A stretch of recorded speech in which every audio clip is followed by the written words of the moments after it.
what transpired is absolutely shocking. Mhm. It's heartrending and it's criminal. It's callousness because these organizations amass a lot of money, and the students who are aspirants come with great hope.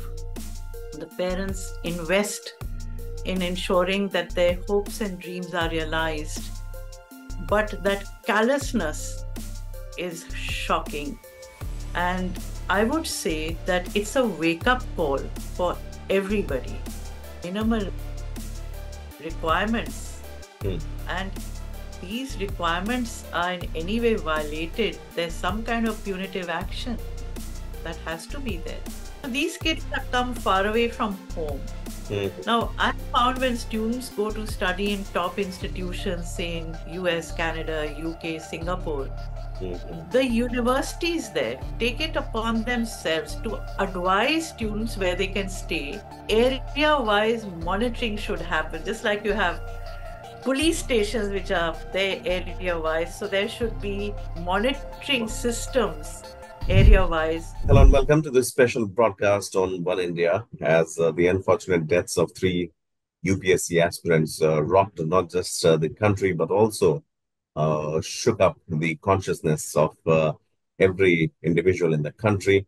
There are so many concerns and questions raising on the rules and regulations that guide these coaching institutes, plus the safety apparatus, the security, and the upkeep and compliance of the rules set by several administrative bodies. How best it can be tackled, and secondly, from the education sector, what needs to be done.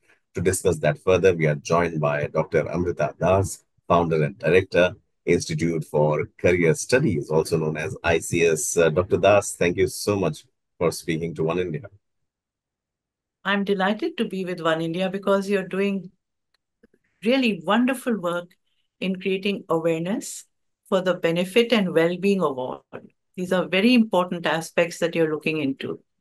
Definitely, ma'am. And the need of the hour has actually pushed not just the media fraternity, I would say, but all the concerned stakeholders, including the educationists, the authorities, the administration, and the institutions like yours, like Institute for Career Studies, which focuses on the bigger picture. In your opinion, Dr. Das, what transpired in old Rajendra Nagar in Delhi, how do you see it in totality and what exactly needs to be done as of now? Pankaj, what transpired is absolutely shocking. Mhm. It's heartrending and it's criminal, the manner in which the major security concerns and well-being of the students was ignored. It's callousness because these organizations amass a lot of money, and the students who are aspirants come with great hope. The parents invest in ensuring that their hopes and dreams are realized, but that callousness is shocking. And I would say that it's a wake-up call for everybody. Now, what we need to look at is that every institution should ensure a safe, secure, and conducive environment for the students. Safe, secure, and conducive. Now, when we look at security, Mhm. disasters are happening with increasing frequency. And one of the reasons for that is that the various mandatory compliances are ignored, Right. and there Right. are not enough compliances. So, in this case, when it comes to security, Mhm. I would strongly recommend that we relook at issues like fire safety. Mhm. Now, also, when it's a matter of flooding, look at Mhm. what chances are there of flooding in the basements. And I believe there are basements which are lower ground and upper ground. Mhm. If you're in the lowest part of the basement and it's flooding Mhm. and there's no outlet for the water, then there's no escape for the persons who are trapped. Absolutely. That's absolutely, absolutely shocking. So we need to look at these aspects of security Hmm. with regard to flooding, with regard to fire, have well-defined escape routes. That's one. Hmm. Secondly, we need to ensure the optimal number of seats as per the size of the room. Hmm. They are way beyond what is More than. healthy, more Hmm. than you can have. They're just stuffy classrooms. So Right. there should be some kind of requirement there, proper Definitely. lighting, air conditioning, pure drinking water. Often it's not there, pure drinking water, hygienic toilet facilities. So all these should be mandatory. And I Definitely. would recommend that the Hmm. list of these mandatory requirements Hmm. should be signed by parents and students that they've done a check and they're satisfied. And Right. if they're not satisfied, where they should report it. Hmm.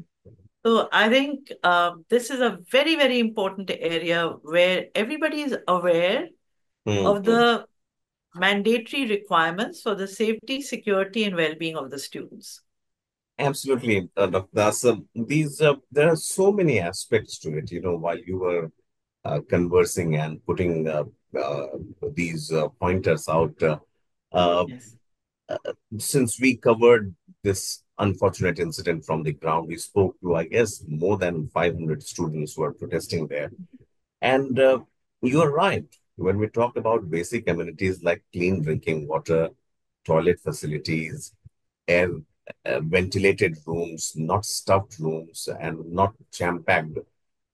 Even the top-notch names, in this case, the UPSC coaching centers, even they are found, erring on these pointers.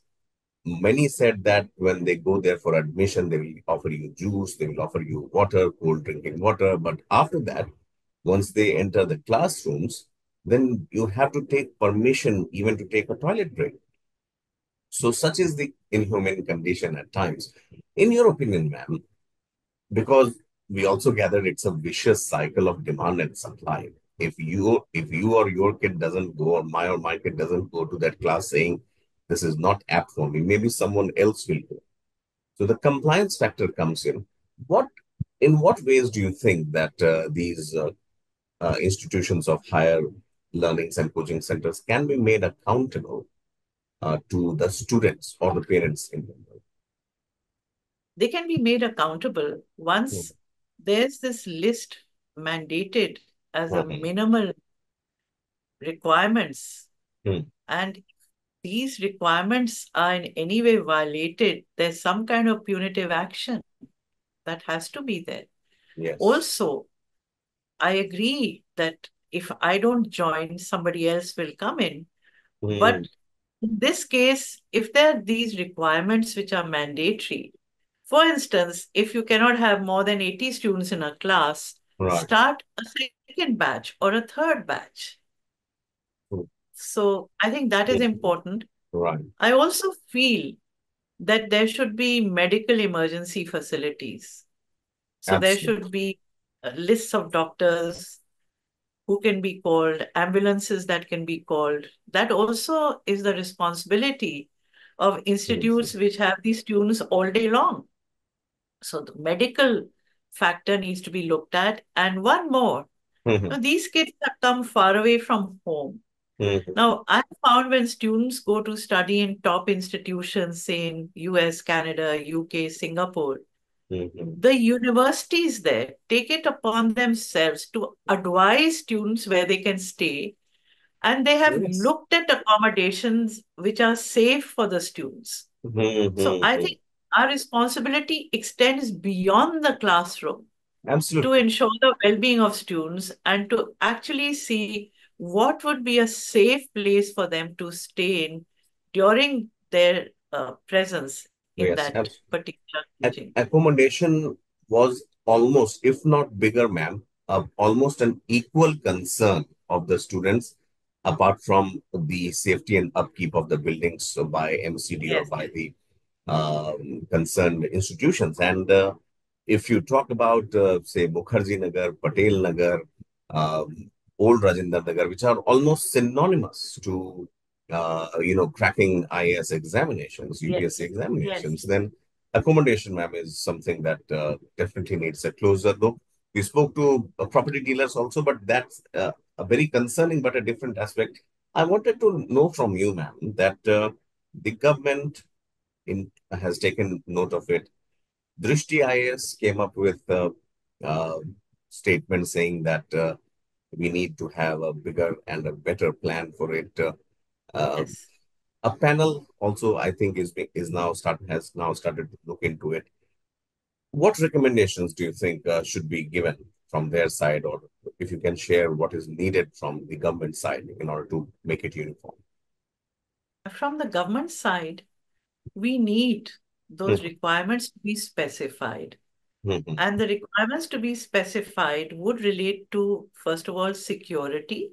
mhm, And for security, there should be clear-cut norms about how to be secure from, say, an outbreak of fire. So, do you have fire extinguishers which are working? Are mhm, you doing regular drills for the students to vacate should there mhm, be an emergency?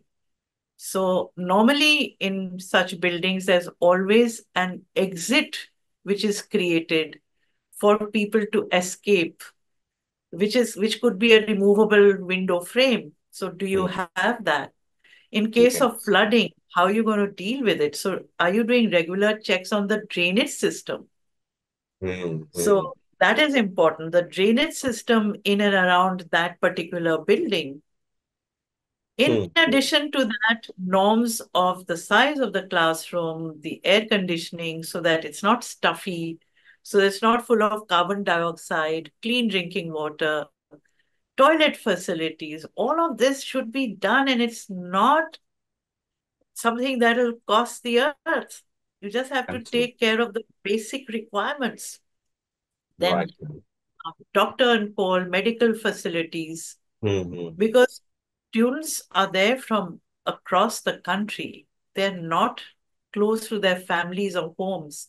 So these institutions should play the role of the family, of ensuring that if there's a medical emergency, how do we provide that help and support? So all these should be factored in and should be monitored. So monitoring is important, and area-wise monitoring should happen, just like you have police stations which are there area wise. So there should be monitoring Well, systems area wise which need to be in place. absolutely. Dr. Das, I would really thank you for taking time out and sharing your views on this because this is something that is, we hope Yes. that has a logical end to it. Don't miss out. Follow One India for real time updates.